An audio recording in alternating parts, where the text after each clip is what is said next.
Siz ham xuddi shunaqa videoni 30 soniya ichida qilishingiz mumkin. Hozir qanaqa qilishni o'rgatib qo'yaman.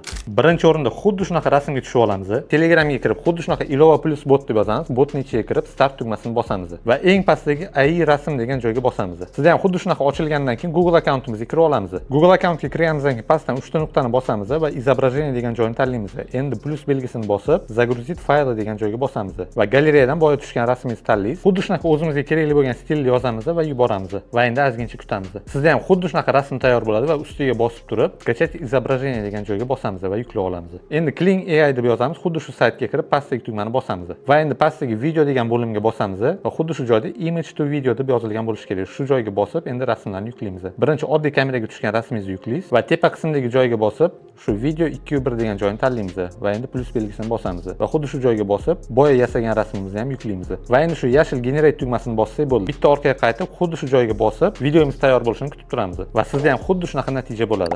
Video foydali bo'lgan bo'lsa, like tugmasini bosib qo'ying va albatta yaqin do'stingizga ham yuborib qo'ying.